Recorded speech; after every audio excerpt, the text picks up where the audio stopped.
80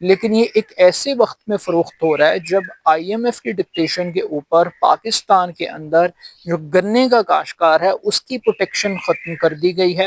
حکومت نے I am F کو جواز بنا کے، آڑ بنا کے یہ کلیم کیا کہ اس وقت گنے کی امدادی قیمت مقرر نہیں کی جائے گی، اور امدادی قیمت نہ مقرر ہونے کی وجہ سے کسانوں کو ایکسپلائٹ کیا گیا، سستا گنا خریدا گیا، اور گنا سستا خرید کے مہنگی چینی اب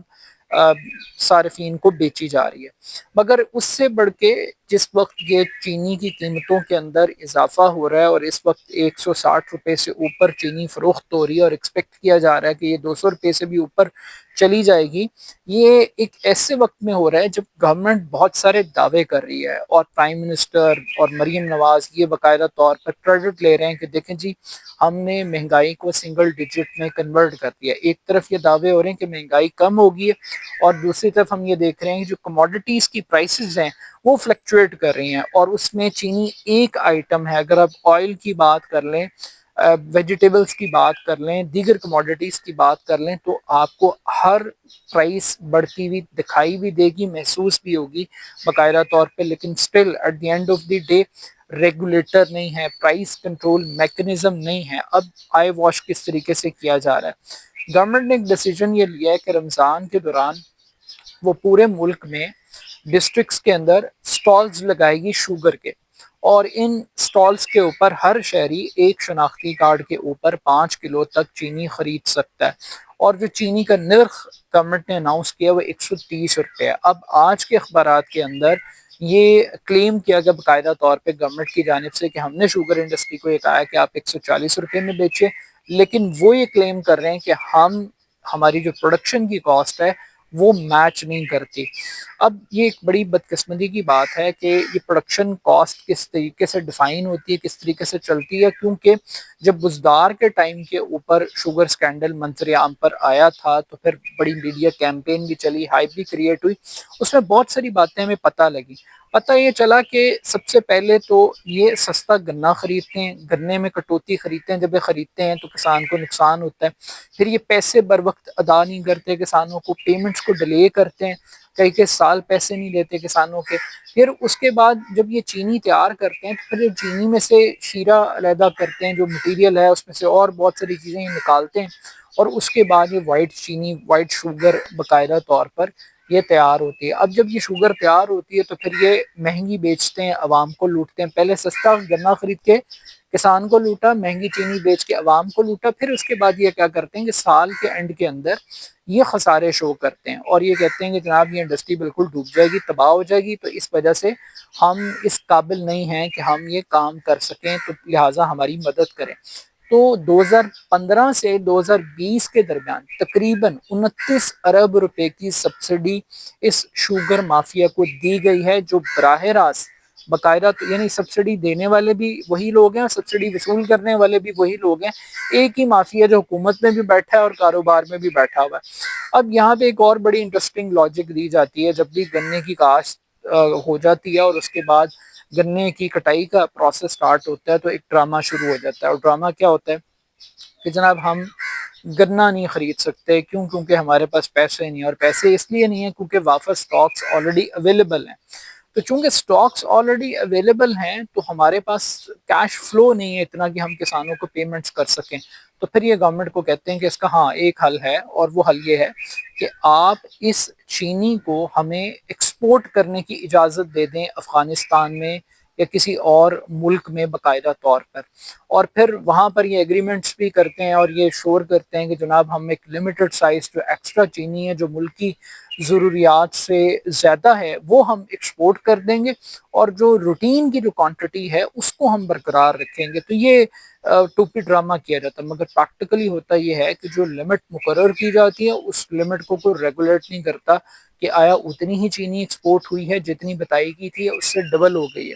تو ہوتا یہ ہے کہ یہ لوگ چینی کو ایکسپورٹ کر دیتے ہیں، وہاں سے لیتے ہیں ڈالرز، تقریباً 56 کروڑ ڈالر اس سیزن کے اندر انہوں نے کمایا ہے شوگر انڈسٹری نے۔ اب یہ جو 56 کروڑ پہ جنہوں نے کما لی ہے، اب یہ آ کر کیا کرتے ہیں، ایک قلت پیدا کرتے ہیں، اور اس کو کہتے ہیں ڈیمانڈ اینڈ سپلائی،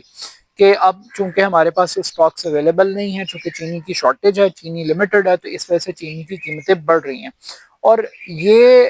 تو ایک اینڈ ہے کہ یہ جو چینی کے بڑے کارٹلز ہیں، یہ ان کی بات کروں۔ اس کے بعد ہوتا یہ ہے کہ مارکیٹ کے اندر جو شوگر ڈیلرز ہیں وہ ایک سیکنڈ ٹیئر ہے مافیا کا، اور وہ کیا کرتے ہیں، وہ سٹاکس کر لیتے ہیں، وہ اس وقت کا انتظار کرتے ہیں جب مصنوعی کرائسس پیدا ہوگا تو پھر وہ اس سے پروفٹ کو جنریٹ کریں گے۔ But still at the end of the day اس پورے میکنزم کے اندر گورنمنٹ ایبسنٹ ہے،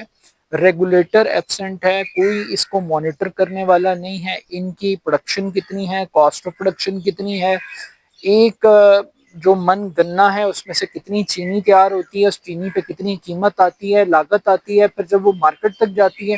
تو اس کی کاسٹنگ کیا ہوتی ہے، پھر جب اینڈ کنزیومر تک جاتی ہے تو اس کی قیمت کیا ہوتی ہے، اور کس طریقے سے اس میں شفافیت آئے۔ یہاں پہ ٹریک اینڈ ٹریس سسٹم کی بھی بات کی گئی تھی کہ بھئی شوگر انڈسٹری کے اوپر لگائیں، مگر ایسا ہو نہیں سکا۔ تو ہوتا یہ کہ جو کارٹلز ہیں، یہ جو پولیٹیکل فیملی ہیں، یہ گٹھ جوڑ کر لیتی ہیں، ایک نیکسس نیٹ ورک بنا لیتی ہیں اور اس طریقے سے لوٹتی ہیں۔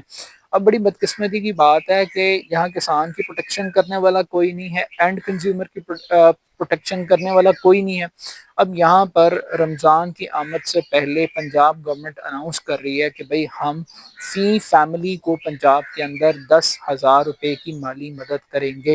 اور یہ جو مالی مدد ہے تقریباً 35 لاکھ فیملیز کی جائے گی۔ بڑی اچھی بات ہے، لیکن ایک طرف تو ہم 10,000 روپیہ دے رہے ہیں اور دوسری طرف آپ پرائسز کو کنٹرول نہیں کر رہے، تو وہ ڈی ویلیو ہے 10,000 روپیہ ان کموڈٹیز کو خریدنے کے قابل نہیں ہے کہ وہ اتنی کوانٹٹی کے اندر چیزوں کو خرید سکے۔ تو گورنمنٹ جہاں پیسے دے رہی ہے وہاں اس پیسے کا مناسب یوٹیلائزیشن کے لیے بڑا ضروری ہے کہ پرائس کنٹرول میکنزم کو کنٹرول کرے۔ لیکن یہ پرائس کنٹرول میکنزم تبھی ہو سکتا ہے جب چور اور چوکیدار کے اندر فرق ہوگا۔ چوکیدار اگر کاروبار کرنے والا ہی ریگولیٹر کی کرسی پر آ کر بیٹھ جائے گا اور اسی کی ٹرمز اینڈ کنڈیشن کے اوپر پوری انڈسٹری چلے گی تو پھر وہی کچھ ہوگا جو ہو رہا ہے۔ لیکن still at the end of the day جو پاکستان کا میڈیا ہے اس کے ایشوز فرق ہیں، وہ شخصیات کے پیچھے گھوم رہا ہے، وہ پولیٹیکل پارٹیز کے کرائسس کے اوپر گھوم رہا ہے، اس کو 9 مئی سے فرصت نہیں مل رہی، وہ ڈیالہ جیل سے باہر نہیں نکل رہا، چور فتنہ ڈاکو، یہ ساری ڈیبیٹس پاکستان کے میڈیا پہ چل رہی ہیں۔ لیکن جو عام آدمی کا مسئلہ ہے مہنگائی، عام آدمی کا مسئلہ ہے خوراک اور سستی خوراک، وہ اس ملک کے سبجیکٹس نہیں ہیں۔ تو but still at the end of the day اگر عمران خان کے دور کے اندر شوگر سکینڈل نے ایک ہائپ کریٹ کی تھی اور ٹھیک ہائپ کریٹ کی تھی، اور وہی وہ شوگر سکینڈل تھا جو کہ عمران خان اور جہانگیر ترین کے درمیان اختلافات کا باعث بنا اور ان کی سیاست فرق ہوگی، تو but still at the end of the day آج یہ شوگر سکینڈل بہت بڑھ چکا ہے، اور اس کی وجہ یہی ہے کہ جب تک آپ کسی ایک کرپٹ سسٹم کے اندر جو کالی بھیڑیں ہیں ان کو احتساب نہیں کریں گے، ان کی اکاؤنٹیبلٹی نہیں کریں گے، تو یہ کرائسس جنریٹ ہوتے رہیں گے۔ But still at the end of the day 160 روپے تک تو سرکاری طور پر چینی کی قیمت جا چکی ہے، اب یہ 200 روپے سے مزید کتنی آگے جا سکتی ہے، اور یہ جو پیسے ہیں یہ انہی سیاستدانوں اور انہی پولیٹیکل فیملیز کی جیبوں میں جائیں گے۔ لیکن سوال یہ پیدا ہوتا ہے کہ کیا یہ ریگولیٹری سسٹم اسی طریقے سے چلے گا، کیا اسی طریقے سے کسان کا اور اینڈ کنزیومر کا خسارہ ہوگا، کیا اسی طریقے سے یہ جو مافیاز ہیں، یہ جو کارٹلز ہیں، یہ دولت کو سمیٹیں گے؟ اپنا فیڈ بیک مجھے ضرور دیجیے گا، میرے YouTube channel A R Khan official کو ضرور سبسکرائب کیجیے گا۔ بہت شکریہ، اللہ حافظ۔